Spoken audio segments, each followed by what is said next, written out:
Hello दोस्तों, खुद वो बदलाव बनिए जो आप इस दुनिया में देखना चाहते हैं। वेलकम टू लेट्स रिक्रिएट, जहां हम आपके छोटे से छोटे कॉन्सेप्ट को एक नए अंदाज में क्रिएट करेंगे। तो today's our recreation is concept of Jio synchronous orbit. देखिए, जो वर्ड है जियो सिंक्रोनस ऑर्बिट, ये जो कॉन्सेप्ट है ये इसमें तीन वर्ड आ रहे हैं, जियो सिंक्रोनस और ऑर्बिट।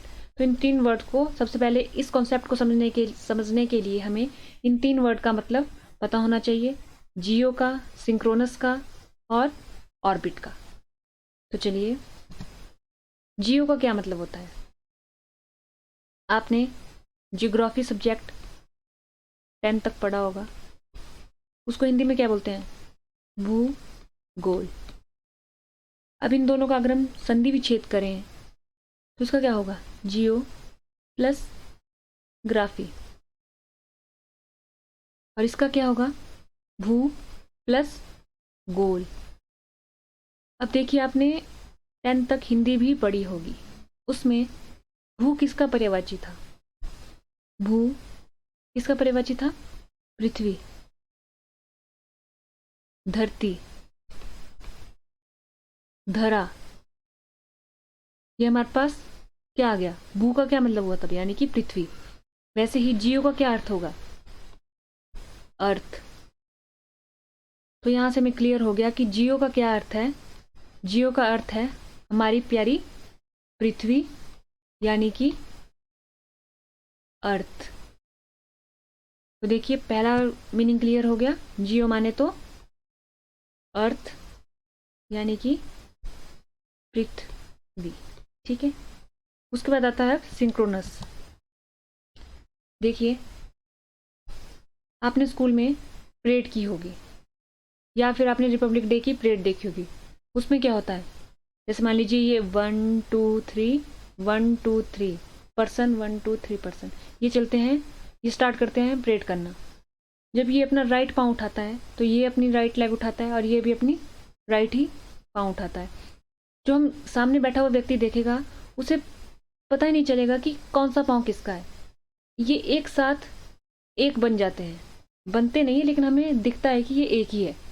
तो सिंक्रोनस का क्या मतलब होता है? कि साथ साथ होना। इस वर्ड का मतलब क्या होता है? कि साथ साथ होना। जब परेड में अपने कदम उठाते हैं तो ऐसा लगता है कि एक ही इंसान के कदम है ये। हम डिफ्रेंशिएट ही नहीं कर पाते कि ये किसके कदम है।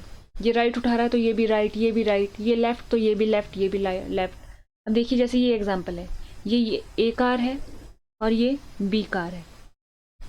अब एक रेसिंग कंपटीशन है, ठीक है। अब ये स्टार्ट होगी पूरे 10 AM पे, सुबह 10 AM पे। मतलब क्या? कि जो ये ए गाड़ी है ये भी 10 बजे चलेगी और बी गाड़ी ये भी 10 बजे। अब इसकी स्पीड थी 20 किलोमीटर पर आवर, 20 किलोमीटर प्रति घंटे के हिसाब से चल रही थी ये वाली और ये वाली भी। तो देखिए, जब ये चलना स्टार्ट करेगी तो क्या होगा? कौन सी आगे होगी, कौन सी पीछे? आप बोलोगे जब दोनों सेम टाइम पे चली, जब दोनों की स्पीड भी सेम है, ना तो कोई आगे होगी ना कोई पीछे, दोनों क्या चलेगी? साथ साथ चलेगी। अगर आप यहाँ बैठे हैं और आपका दोस्त इधर बैठा है तो आप एक दूसरे को बिल्कुल 0 डिग्री के एंगल पे देखेंगे या 180 डिग्री के एंगल पे एक दूसरे को देख रहे होंगे, बिल्कुल सेम सेम, सामने आमने सामने होंगे। तो मतलब क्या है? कि साथ साथ होना। सिंक्रोनस का क्या मतलब है? साथ साथ होना। तो देखिए, अब हमने दूसरे वर्ड को समझा कि सिंक्रोनस का क्या मतलब होता है। साथ साथ होना। अब आता है हमारे पास तीसरा वर्ड, यानी कि ऑर्बिट। ऑर्बिट क्या होता है? देखिए, ये हमारी अर्थ है, इसके बियॉन्ड क्या आ जाता है? स्पेस। स्पेस की बात करेंगे, जो स्पेस में सेलेस्टियल बॉडीज हैं वो कैसे घूमती है। आपने देखा होगा, जैसे ये सन है, ये मरकरी है, ये वीनस है, ये इसके चारों तरफ क्या करते हैं? ऐसे पाथ में घूमते हैं।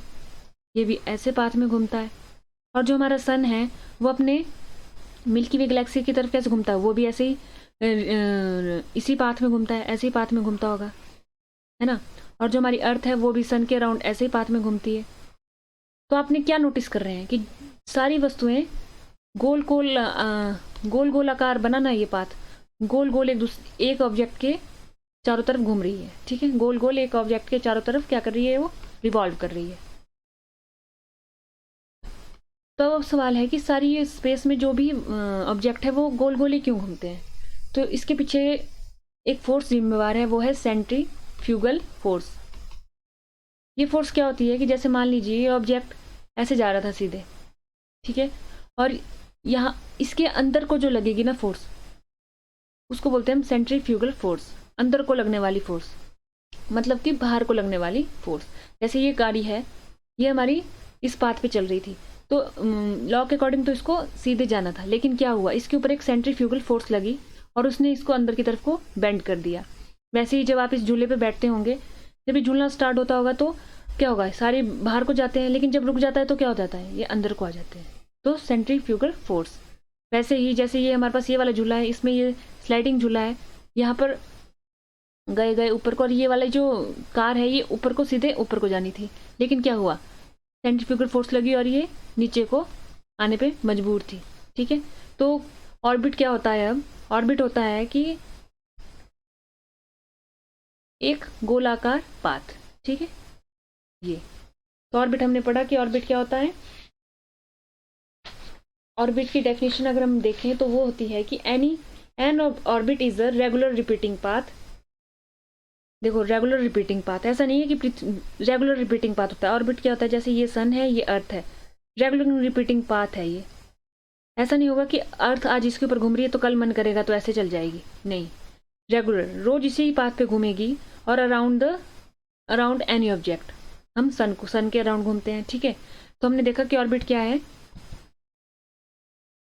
ऑर्बिट क्या है, रेगुलर रिपीटिंग पाथ, किसका, किसी ऑब्जेक्ट का, किसका, किसी ऑब्जेक्ट का, किसके अराउंड, अदर ऑब्जेक्ट के अराउंड, किसके अराउंड, अदर ऑब्जेक्ट के अराउंड, ठीक है। हमने पढ़ लिया अब तीनों वर्ड, जियो, सिंक्रोनस, ऑर्बिट। जियो भी पढ़ लिया, सिंक्रोनस भी पढ़ लिया, ऑर्बिट भी पढ़ लिया। अब हमने क्या पढ़ा कि जियो क्या मतलब होता है कि अर्थ, पृथ्वी, भू, धरा, और सिंक्रोनस साथ साथ होना, यानी कि एक ही समय में होना। तो जियो सिंक्रोनस ऑर्बिट क्या होता है, अब पृथ्वी के चारों ओर एक ऐसा पाथ, क्या है बोल रहे हैं ये कि पृथ्वी के चारों ओर एक ऐसा पाथ जिस पर जब कोई भी ऑब्जेक्ट रिवॉल्व, मतलब कोई भी ऑब्जेक्ट हो ना इस पाथ पर, तो वो पृथ्वी के साथ साथ चले। अगर पृथ्वी मान लीजिए ऐसे घूम रही है ना, तो ये ऑब्जेक्ट भी ऐसे ही घूमेगा, साथ साथ चलेगा, बिल्कुल साथ साथ चलेगा। जैसे ये ए पॉइंट है, ये इसका ए पॉइंट है, तो ये ए पॉइंट कुछ समय बाद अगर मान लीजिए ये ए पॉइंट यहाँ को जाता है, क्योंकि क्या कर रहा है, हमारी पृथ्वी घूम रही होती है, तो ये वाला पॉइंट भी कहाँ, यहाँ आ जाएगा, साथ साथ होंगे ये। तो देखिए, अब देखिए मैं ये बता देने जा रही हूँ कि जो अर्थ है ना, वो दो टाइप की रोटेशन करती है, मतलब दो टाइप की मूवमेंट करती है, एक करती है रोटेशन, एक करती है रिवॉल्यूशन। अब रोटेशन क्या होता है कि अपनी ही एक्सिस पे घूमना, जैसे ये है, और अपनी एक्सिस पे घूमना। और रिवॉल्यूशन क्या होता है कि किसी ऑब्जेक्ट के चारों ओर घूमना, ये सन है और अर्थ इसके चारों ओर एक चक्कर लगा रही है, इसको बोलते हैं रिवॉल्यूशन। तो रोटेशन हमारी अर्थ कितने आवर्स में एक रोटेशन पूरा करती है, आप बोलोगे कि 24 आवर। ये हमारा एक्सिस है इसका, तो इसके अराउंड जैसे इसने घूमना स्टार्ट किया, तो जैसे इस पॉइंट पे घूमना स्टार्ट किया, तो 24 घंटे बाद ये इसी पॉइंट पे वापस पहुंच जाएगी। तो 24 घंटे में लगते हैं इसे एक चक्कर पूरा करने के लिए, ठीक है। और ये घूमती कैसे है, वेस्ट टू ईस्ट, यानी कि जैसे नॉर्थ, साउथ, ईस्ट, वेस्ट है, तो हमारी धरती घूमेगी ऐसे ऐसे। देखिए आपने देखा होगा, इधर जापान है, इधर इंडिया है, तो सूरज पहले जापान में निकलेगा, फिर इंडिया में निकलेगा, फिर उसके बाद यूएसए में निकलेगा, ऐसे ऐसे करके ये ऐसे घूमती है, west to east, west to east. अब देखिए जियोसिंक्रोनस ऑर्बिट क्या होता है, हमने देख लिया कि ऐसा ऑर्बिट जो अर्थ के साथ साथ, ऐसा ऑर्बिट जिसमें जब कोई सैटेलाइट घूमे तो वो अर्थ के साथ साथ घूमता हो। लेकिन अब इसमें एक और बात है कि जो जियोसिंक्रोनस ऑर्बिट है ना, ये देखिए ये अर्थ का ऑर्बिटल प्लेन है, ठीक है, मतलब इसके ऊपर एंगल कितने डिग्री का है, 0 डिग्री या 180 डिग्री का। लेकिन जो जियोसिंक्रोनस ऑर्बिट है ना, उसका एंगल, उसका कुछ एंगल होगा, मान लीजिए 20 या 30 या 40 या 45, उसका कुछ एंगल होगा, उसमें घूमेगी वो, कि जैसे कि ये ऐसा पाथ बना हुआ होगा, ओके, ये होगा ऐसे। ये जो ऑब्जेक्ट है, इसके बाद यहाँ पर आएगा, यहाँ पर आएगा, यहाँ पर आएगा, फिर ये घूमेगा। ठीक है, ये भी कैसे घूमेगा, वेस्ट टू ईस्ट ही। तो देखिए ये है जियो सिंक्रोनस ऑर्बिट, कि हमारी ये अर्थ हो गई, ये ऐसे घूमेगी, तो ये ऑब्जेक्ट भी ऐसे ही घूमेगा। ये रहा हमारा जियो सिंक्रोनस ऑर्बिट। तो आज हमने क्या किया कि जियो सिंक्रोनस ऑर्बिट क्या होता है।